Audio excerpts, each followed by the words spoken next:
Palavra da Verdade, com Hernandes Dias Lopes. Irmãos queridos, nós vamos abrir a Palavra de Deus na carta de Paulo aos Efésios, capítulo 3, versos 14 a 21.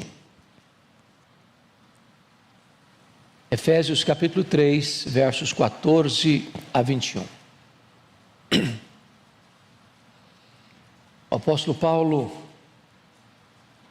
escreve, e ao escrever ele relata a sua própria oração, quando diz assim: por esta causa me ponho de joelhos diante do Pai, de quem toma o nome toda a família, tanto no céu como sobre a terra, para que segundo a riqueza da sua glória vos conceda que sejais fortalecidos com poder, mediante o seu Espírito no homem interior, e assim habite Cristo no vosso coração pela fé, estando vós arraigados e alicerçados em amor, a fim de poderdes compreender com todos os santos qual é a largura e o comprimento e a altura e a profundidade, e conhecer o amor de Cristo que excede todo o entendimento, para que sejais tomados de toda a plenitude de Deus. Ora, aquele que é poderoso para fazer infinitamente mais do que tudo quanto pedimos ou pensamos, conforme o seu poder que opera em nós, a Ele seja a glória na igreja e em Cristo Jesus, por todas as gerações, para todos sempre. Amém. Amém. E eu quero conversar com vocês hoje sobre o tema: a oração mais ousada da história. A oração mais ousada da história. Quando você lê o livro de Atos dos Apóstolos, 3 igrejas se destacam. Primeiro, a igreja de Jerusalém. Segundo, a igreja de Antioquia da Síria. Terceiro, a igreja de Éfeso. A igreja de Jerusalém foi a igreja mãe. A igreja de Antioquia foi a primeira igreja missionária, que alevanta os olhos e quer cumprir a grande comissão até os confins da terra. A igreja de Éfeso suplanta as 2 primeiras, no que tange ao avanço missionário, porque foi ali que Paulo experimentou um grande reavivamento espiritual, a ponto de uma cidade sede do templo da deusa Diana e do culto ao imperador ser totalmente tomada pelo poder da palavra de Deus, a ponto da palavra de Deus prevalecer. Igreja que vai plantar igrejas em toda a província da Ásia Menor. Igreja que vai ser pastoreada depois de Paulo por Timóteo e mais tarde pelo apóstolo João. O apóstolo Paulo, depois que saiu desta cidade, onde deixa uma igreja vibrante, no meio de tantas lutas e perseguições, ao ser preso em Jerusalém, ao ser transferido para Cesareia e ser enviado para Roma, nessa primeira prisão em Roma, ele escreve esta carta, conhecida como a rainha das cartas de Paulo, talvez a mais relevante carta sobre a doutrina da igreja em todo o Novo Testamento. E nesta carta o apóstolo Paulo vai fazer 2 orações. A primeira delas relatada no capítulo 1, versos 15 a 23, onde ele pede a Deus iluminação para entendermos 3 coisas. Primeiro, para entendermos, vejam vocês comigo, no versículo de número 18, a esperança do nosso chamamento. Segundo, a riqueza da glória da sua herança nos santos. Terceiro, a suprema grandeza do seu poder para com os que cremos. Ele está pedindo que Deus abra os nossos olhos para entendermos isso, ilumine os nossos olhos para compreendermos isso, nosso chamamento, a nossa herança e o poder que está à nossa disposição. Mas nessa segunda oração, a que acabamos de ler, capítulo 3, versos 14 a 21, ele pede a Deus agora capacitação, poder. E eu estou seguro disso, irmãos, o apóstolo Paulo aqui faz a oração mais ousada da história. Paulo aqui se põe de joelhos e alcança o pináculo da sua teologia, porque quanto mais você se prostra diante de Deus, mais alto você consegue ver as coisas espirituais. Alguém já disse com razão que um santo de joelhos enxerga mais longe do que um filósofo na ponta dos pés. Eu estou convencido disso. A oração é o recurso mais poderoso que Deus colocou nas nossas mãos, porque quando você ora a Deus, você está conectando a fraqueza humana à onipotência de Deus. Quando você ora, você está unindo o altar da terra com o trono do céu. E Paulo está aqui orando, pedindo que Deus revista a sua igreja com poder. Paulo está preso, é verdade, mas a palavra de Deus está algemada. Os homens podem prender um pregador, mas eles não podem algemar a sua alma. Eles podem até impedir que o pregador proclame, mas não podem impedir que um pregador ore, porque ainda que os seus lábios sejam silenciados, a sua alma geme, a sua alma clama, a sua alma grita por Deus, e Deus escuta gemidos, e Deus escuta o silêncio, e Deus escuta a oração. Então, eu gostaria que vocês olhassem comigo esta oração que eu chamo de a oração mais ousada da história.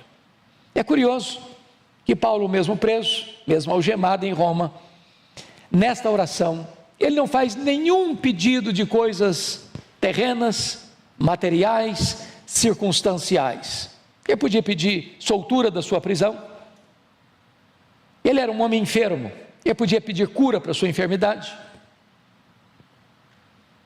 ele era um homem cheio de cicatrizes, enfrentando lutas, porque nesta prisão, ele escreve uma segunda carta a Filemon, onde ele vai dizer que ele era um velho, abandonado, enfrentando acusações levianas. Ele podia pedir para Deus sair em sua defesa, para que a sua reputação não ficasse manchada, mas ele não faz nenhum desses pedidos. Ele foca a sua oração especificamente pedindo a Deus capacitação de poder. Então eu gostaria que nós, com o texto aberto, pudéssemos olhar essa oração. Primeiro, vamos ver o preâmbulo desta oração. E ele começa assim: por esta causa. Que causa é esta? O que ele está falando? Por que ele introduz com esta expressão? Por esta causa tem a ver com tudo aquilo que eu já disse até agora. No capítulo 1 ele prova que a salvação é uma obra de Deus, quando Deus o Pai nos elegeu antes da fundação do mundo para sermos santos e irrepreensíveis. No capítulo 1 ele diz que nós fomos redimidos pelo sangue de Cristo e fomos adotados na família de Deus. No capítulo 1 ele vai dizer que o Espírito Santo nos foi dado, e o Espírito Santo nos selou, e o Espírito Santo nos foi dado com penhor, dizendo que Deus vai completar essa obra que começou em nós. No capítulo 2, ele vai provar que esta redenção que Deus planejou na eternidade, foi executada por Jesus Cristo no tempo. Nós estávamos mortos, e Ele nos deu vida. Nós estávamos arruinados, e Ele nos fez assentar nos lugares celestiais, acima de todo o principado e potestade. Nós estávamos perdidos, e Ele nos salvou por sua graça. E Ele no capítulo 2 ainda mostra que judeus e gentios foram estreitados num só povo, numa só família, de tal maneira que o muro que separava foi quebrado, e agora somos uma só igreja, judeus e gentios servindo ao Deus vivo. No capítulo 3 ainda, ele vai mostrar que o grande mistério de Deus, oculto das gerações, está agora revelado, que Deus forma de judeus e gentios um só povo, uma só igreja, um só rebanho, uma só família. E agora ele vai orar. pedindo esta capacitação? Por esta causa. Ele diz: eu me ponho de joelhos. O judeu costumava orar de pé, mas Paulo aqui, por esta causa, se põe de joelhos. Ele está tão extasiado com o plano da redenção, com a obra de Deus, que ele não tem outra postura a não ser se curvar diante desse Deus. E agora, ele vai mostrar a motivação desta oração. Ele diz: me coloco de joelhos diante do Pai, de quem toma o nome toda a família, tanto no céu como sobre a terra. Vamos entender isso aqui, irmãos. A igreja é a família de Deus. Ainda que você tenha passado uma luta tão grande a ponto da sua família ter rejeitado você, você pertence a uma família onde não existe rejeição. O que Paulo está dizendo aqui é que a igreja do céu e a igreja da terra é uma igreja só. Aqui militante, lá triunfante. Aqui imperfeita, lá aperfeiçoada e glorificada. Então preste bem atenção nisso. A igreja tem identidade, e a identidade da igreja é o seu Pai. Lá no céu e aqui na terra, somos a mesma igreja que tem como identidade o nosso Pai. Ele toma o nome, toda a família, é a família de Deus. Aqui na terra, é a família de Deus lá no céu, é a família militante, é a família triunfante. É a igreja na terra, é a igreja no céu. Todos nós estamos todos conectados por esta mesma identidade. Chamamos Deus de nosso Pai. E agora, chega no verso 16, o apóstolo Paulo vai mostrar a sua audácia ao fazer a seguinte colocação: para que, segundo a riqueza da sua glória, vos conceda que sejais fortalecidos com poder mediante o seu Espírito no homem interior. O que ele está pedindo aqui? Para que Deus, segundo a riqueza da sua glória, conceda o que ele vai pedir. Mas o que é glória de Deus? Glória de Deus não é um atributo de Deus. Deus tem muitos atributos, muitas qualidades. Deus tem qualidades que só Ele tem, e Ele não distribuiu essas qualidades nem com os anjos, nem com os homens. Nós chamamos na teologia esses atributos de Deus de atributos incomunicáveis. Deus não comunica, não comunicou, não comunica e nem vai comunicar. Tem coisas que só Deus tem, atributos que só Deus os tem. Por exemplo, só Deus é autoexistente, só Deus é imenso, só Deus é infinito, só Deus é eterno, só Deus é imutável, só Deus é onipotente, só Deus é onisciente, só Deus é onipresente, só Deus é transcendente, só Deus é soberano. Há atributos que Ele distribuiu, comunicou a nós. Deus é amor, e nós podemos amar. O sermão que nós ouvimos hoje às 8 horas da manhã. Deus é bom, e nós podemos também desenvolver bondade. Barnabé foi um homem bom. Deus é justo, e Deus requer de nós justiça. Deus é misericordioso, e nós temos que ser misericordiosos. O que Paulo está orando é para que Deus reúna todos os atributos que Ele tem, os comunicáveis e os não comunicáveis, para que segundo a riqueza da sua glória, e glória é toda manifestação do ser de Deus, é todo o refulgir da glória e dos atributos de Deus. Tudo que tu és, tudo que tu tens, use na resposta a esta oração que eu vou te fazer. É isso que ele está falando. Para que segundo a riqueza da tua glória. Agora nós vamos entender quais são, ou qual é o conteúdo deste pedido que Paulo vai fazer. E o pedido dele tem 5 aspectos. Primeiro aspecto, o que ele suplica? Vejamos, verso 16: vos conceda que sejais fortalecidos com poder, mediante o seu Espírito, no homem interior. Então, a primeira coisa que ele pede é poder interior. Por que ele pede isso? Vejam vocês, hoje o pastor Arival já fez todo o preâmbulo da nossa meditação, porque ele fez uma análise muito linda aqui hoje de manhã, sobre a questão da habitação do Espírito Santo, como aquele que vai processar dentro de nós o amor de Deus. E ele diz o seguinte: para que vos conceda que sejais fortalecidos com poder, mediante o seu Espírito, no homem interior. Todo crente salvo, claro, tem o Espírito Santo. Tem o Espírito Santo residente. Quem não tem o Espírito Santo, esse tal não é dele. Ninguém pode dizer Senhor Jesus, senão pelo Espírito Santo. Então todo salvo tem o Espírito Santo. Mas nem todo salvo que tem o Espírito Santo presente, tem o Espírito Santo presidente.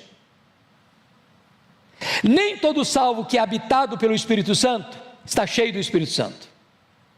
Nem todo crente, em quem o Espírito Santo habita, está revestido com o poder do Espírito. E Paulo está orando para que você e eu sejamos revestidos por esse poder. Que poder? É o poder que vem mediante o Espírito Santo. É Ele quem aplica, Ele quem dá o poder, Ele quem processa esse poder, Ele quem capacita. Mas onde? No homem interior. No homem interior. No homem interior. E se você parar para perceber, a vida cristã é uma vida de poder. O Espírito Santo veio trazer poder. O reino de Deus é poder. A palavra de Deus é poderosa. O Espírito Santo veio para trazer poder. Em outras palavras, o projeto de Deus é que um crente não seja fraco, vivendo uma vida medíocre, rasa, pobre, infrutífera, insossa. Não, o projeto de Deus é nos capacitar com este poder. Aliás, quando eu vejo o livro de Atos, que relata a história da igreja primitiva, há 59 referências ao Espírito Santo no livro de Atos. 59. E boa parte dessas referências, irmãos, tem a ver com este projeto de Deus, você ser capacitado com poder, ser capacitado com poder, ser capacitado com poder, poder para viver uma vida de santidade, poder para obedecer, poder para glorificar a Deus, poder para honrar a Deus, poder para viver uma vida digna, poder para pregar a palavra, poder para vencer o diabo, para vencer o mundo, para vencer o pecado. Paulo está dizendo: Deus, eu preciso desse poder, derrama esse poder sobre a tua igreja. Mas ele vai explicar um pouco melhor como é que isso funciona. Olha vocês, no versículo 17, que ele diz assim: e assim habite Cristo no vosso coração pela fé. Eu quero chamar a sua atenção para esta expressão: e assim habite Cristo no vosso coração pela fé. Você precisa do poder do Espírito Santo agindo no seu homem interior, para que você compreenda a implicação de Cristo habitar no seu coração pela fé, porque a palavra, o segredo está aqui na palavra habitar. Existem duas palavras na língua grega para habitar. A palavra primeira é a palavra paroikel, é habitar como estrangeiro, temporário. Você vai para um hotel, está fazendo uma viagem, a negócio, a lazer ou de férias, e você habita ali, uma noite, 2 noites, 3 pernoites. Mas ali não é a sua morada permanente. Você não vai ficar ali a vida toda. Você vai passar por ali, vai cumprir a sua agenda ali e volta para sua casa. Esse habitar temporário é paroikel. Não é a palavra que Paulo usou aqui. A palavra que Paulo usou aqui foi katoikel. E katoikel é habitar como residente. Por exemplo, se você perceber comigo, nas Escrituras, lá em Colossenses 2:9, está escrito: porque nele, em Cristo, habita corporalmente toda a plenitude da divindade. A palavra lá é paroikel, ou melhor, katoikel. Habitar, a divindade habita em Cristo sempre, sempre. Nunca houve um momento que ele disse: não, eu não sou Deus. Mesmo quando ele encarnou, ele continuou sendo Deus. Ele não deixou de lado a divindade quando se encarnou, e ele não deixou a humanidade quando ele voltou para o céu como Deus. A ideia aqui, irmãos, é esta: Cristo habita no seu coração como um viajante que fica num hotel, ou como um morador permanente. Quando você habita como dono da casa, Você limpa a casa, você reforma a casa, você muda os móveis da casa, você faz como Neemias, pega os móveis de Tobias e joga fora. Você é o dono, você tem todas as chaves, você tem o domínio, você tem o controle, você tem a posse, você tem o uso, você tem a autoridade. A grande pergunta que eu faço aos meus irmãos nesta manhã é essa: você já entregou todas as chaves da sua vida para Jesus? Existe alguma área da sua vida que ainda não está debaixo do governo de Jesus? Na sua vida pessoal, na sua vida sentimental, na sua vida sexual, na sua vida financeira, no seu relacionamento conjugal, no seu relacionamento com seus pais, no relacionamento com seus filhos. Você já colocou Jesus para comandar essa casa? Essa é a ideia. Preste bem atenção. Às vezes a gente pensa em poder como uma coisa etérea, ou pensa em poder como uma coisa assim, sobrenatural, ou um milagre que aconteceu, acabou de acontecer aqui, todo mundo está pasmo. Paulo está dizendo que esse revestimento de poder tem coisas práticas. É você entregar as chaves todas da sua casa, da sua vida, do seu coração, do seu casamento, da sua família, dos seus negócios, da sua empresa, do seu comércio, da sua vida de lazer, do seu descanso. Tudo isso você entrega a Jesus. Toma conta, é teu, fica aqui, mora aqui, o Senhor é o dono da casa, o Senhor faz o que o Senhor quiser da minha vida. É preciso ter poder para isso, irmãos, para que Jesus habite no nosso coração dessa maneira. Mas vamos avançar um pouco mais no pedido de Paulo, quando ele diz assim: assim habite Cristo no vosso coração pela fé, estando vós arraigados e alicerçados em amor. Bom, eu não combinei com o pastor Arival para pregar o que preguei, porque ele já tratou desse assunto hoje de manhã, sobre a questão do amor, mas aqui Paulo vai lançar duas metáforas sobre amor. Notem comigo: arraigados e alicerçados. A palavra arraigado vem de raiz, e a palavra alicerçado vem de alicerce. Então ele está usando uma figura da botânica, ele está usando uma figura da engenharia civil, ele está usando a figura de uma árvore, e ele está usando a figura de um prédio. Tanto uma árvore quanto um prédio precisa de quê? De estabilidade. O que dá estabilidade para uma árvore? Suas raízes. O que dá estabilidade para um prédio? Seu alicerce. Se uma árvore não tiver raiz, quando passa o vendaval, ela tomba. Se um prédio não tiver um alicerce saudável e bom, e se o engenheiro errou nos cálculos, quando vem um problema mais grave, o prédio entra em colapso. O que Paulo está dizendo? Como é que você sabe que Jesus habita no seu coração? Como é que você sabe que Jesus não é apenas um morador temporário, mas é o dono da casa? É se você ama. Mas como é que você sabe que você ama? É se quando vem os problemas da vida, você permanece de pé. Porque amar quem ama você, até o ateu consegue fazer isso. Ele não conhece a Deus, ele não respeita a Deus, ele não tem nenhum relacionamento com Deus. E um ateu ama seu pai, ama sua mãe, ama sua mulher, ama seus filhos, ama seu esposo, ama os bons vizinhos. Isso é natural. Agora, quando você enfrenta uma tempestade de assassinato de reputação, quando você enfrenta uma tempestade de críticas injustas e desairosas,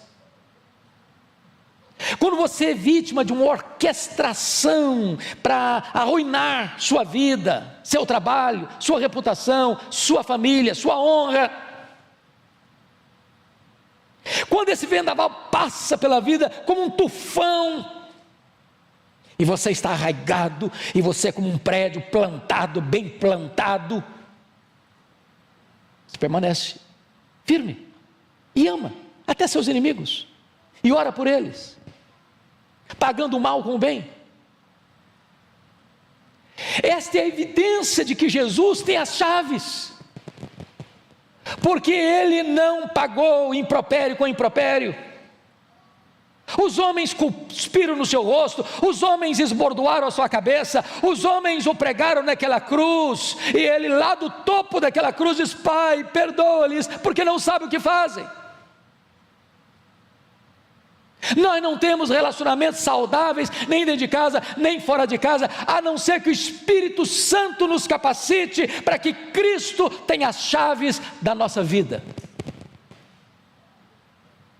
Mas vamos um pouquinho mais, vamos um pouco mais.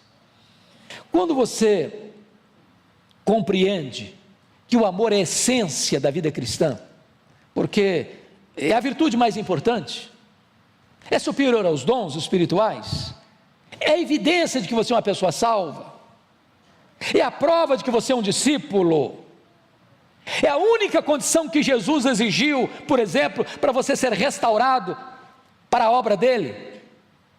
Quando perguntou para Pedro: você me ama, Pedro? Então, pode pastorear minhas ovelhas. Aí você vai perceber que Paulo vai avançar um pouco mais e dizer o seguinte. Veja comigo, por gentileza, o versículo 18. A fim de poderdes compreender com todos os santos qual é a largura e o comprimento e a altura e a profundidade, e conhecer o amor de Cristo. E aí você vai começar a entender algo sublime aqui. Primeiro, notem vocês, não tem possibilidade de você ser um crente verdadeiro, pleno, sozinho, desigrejado, isolado, que se basta a si mesmo. Você só vai compreender essas verdades espirituais com todos os santos, na família de Deus, no rebanho de Cristo, no corpo. Não é isolado, não tem crente desigrejado, não tem crente sozinho, não tem crente só na sua casa. Você pertence a um corpo, você pertence a uma família, você é ovelha de um rebanho, tem que ser com todos os santos. Mas mais, note você que essa compreensão do amor de Cristo passa por duas ideias, porque veja comigo, no versículo 18, eles a fim de poderes compreender, mas no verso 19 ele diz: e conhecer. Compreender e conhecer são duas palavras muito semelhantes, né, pastor, na língua portuguesa, mas aqui no grego, as duas palavras são bem distintas.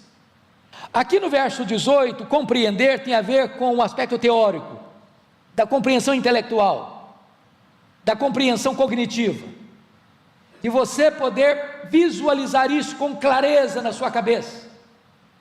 Mas a palavra conhecer do verso 9, já é outra palavra. Aqui é o conhecer prático, empírico, experimental, vivencial.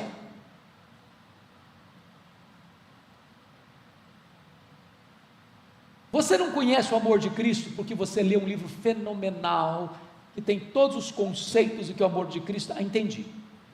Aí eu compreender, no verso 18.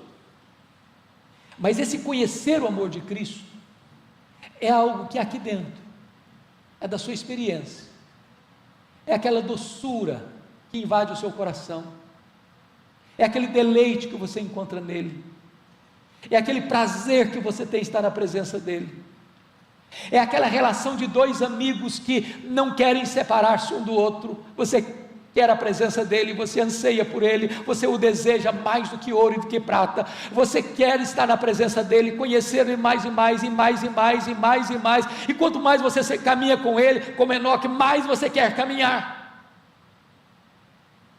Você e eu precisamos de poder, amados, para compreendermos o amor de Cristo. Como Paulo chegou a dizer: o amor de Cristo me constrange. Eu não sei quanto a vocês, eu tenho um gosto imenso de ler Mark Lloyd Jones, talvez foi o pastor mais influente do século XX, e aquele homem conseguiu alcançar para mim as profundezas da graça de Deus, ao expor as Escrituras, e ele disse o seguinte: se você entende, se você medita, se você compreende, se você conhece as profundezas do amor de Cristo por você, que sendo Deus não julgou como usurpação de ser igual a Deus, Ele a si mesmo se esvaziou, Ele mesmo assumiu a forma de servo, Ele voluntariamente vai para a cruz, depois de se cuspido, esbordoado, Ele voluntariamente vai para o cadafalso da ira de Deus, que devia cair sobre nós, e sorve gota a gota aquele cálice amargo da ira de Deus no nosso lugar. Se você entende a cruz, se você compreende a cruz, e você não se emociona, você não entendeu a cruz. Se isso não mexe com você, se isso não toca você, se isso não mexe com as suas entranhas, se isso não constrange você, você não entendeu o que Ele fez por você. Ele está orando para Deus dar essa capacitação para a igreja.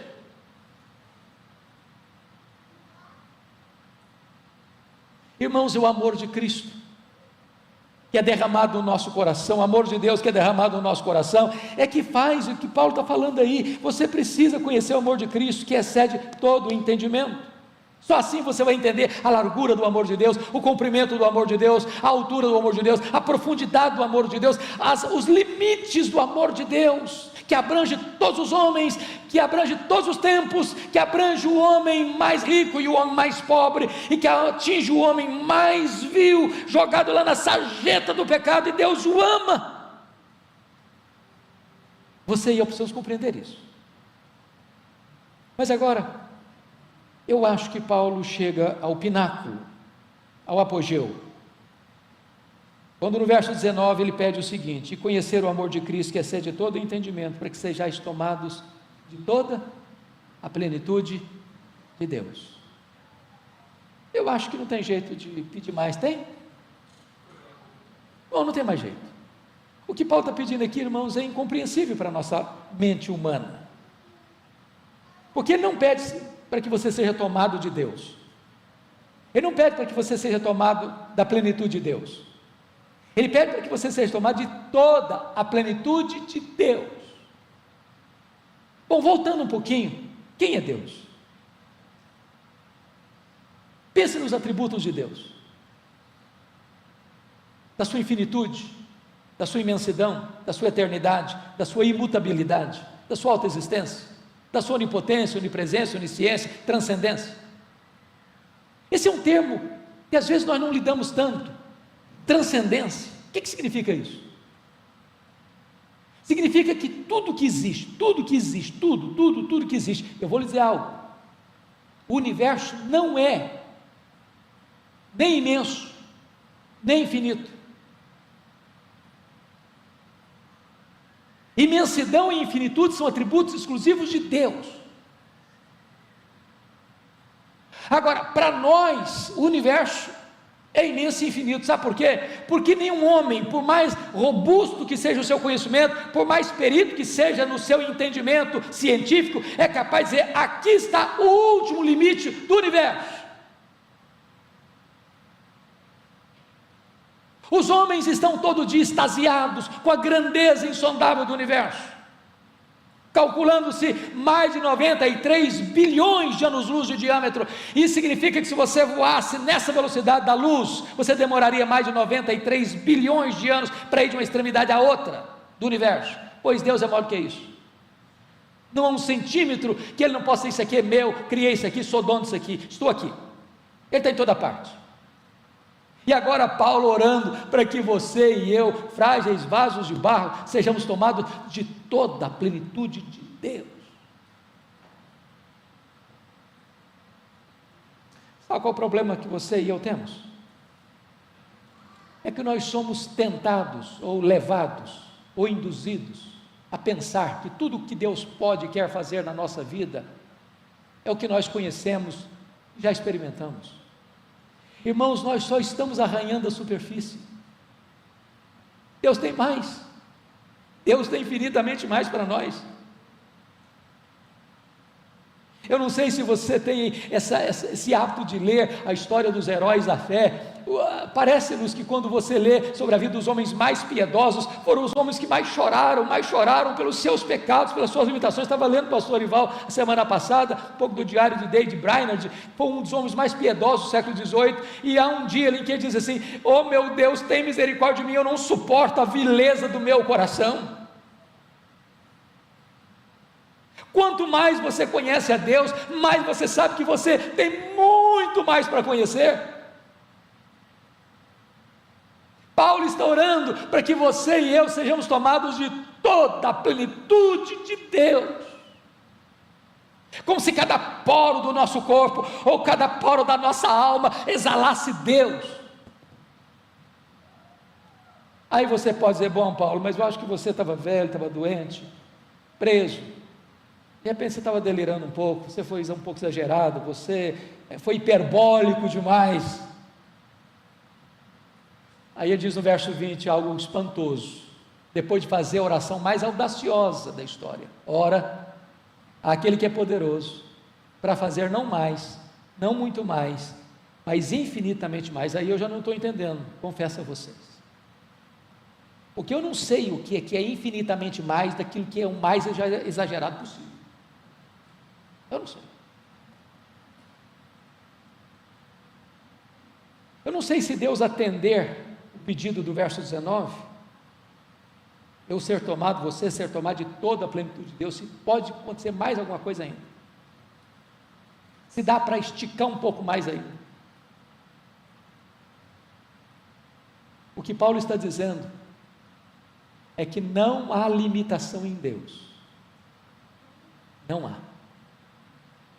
Se você pensa que você foi ao máximo, ainda tem mais terreno a conquistar, tem mais para ir, Ele tem mais para dar.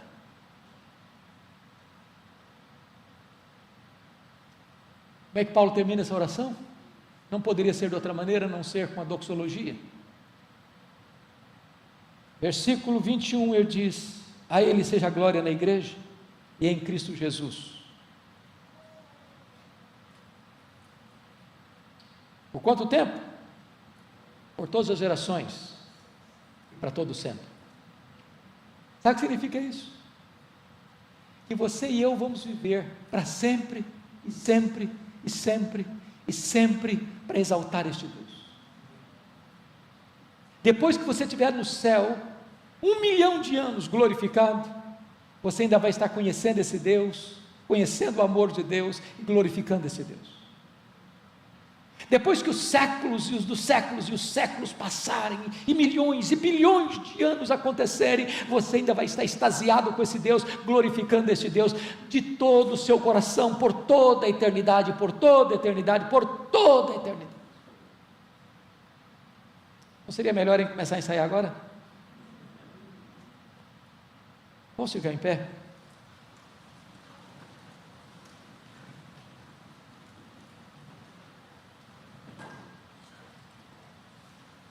Esta glória vem sobre o corpo, esta glória vem sobre a cabeça, esta glória vem no tempo, esta glória vem na eternidade.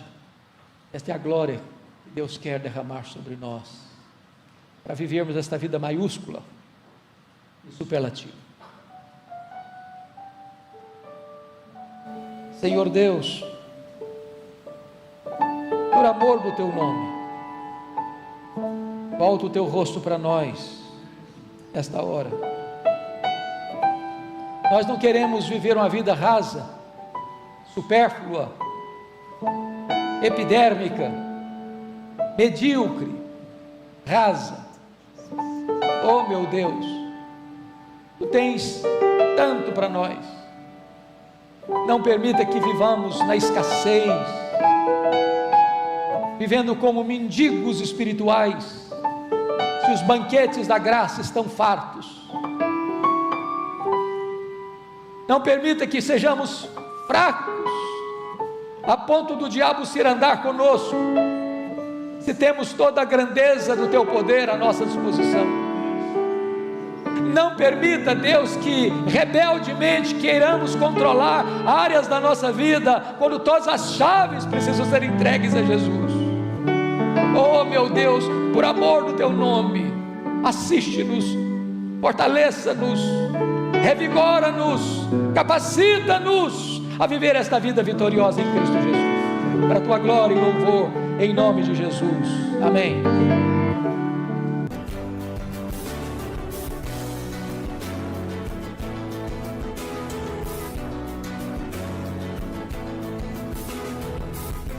Palavra da Verdade, com Hernandes Dias Lopes.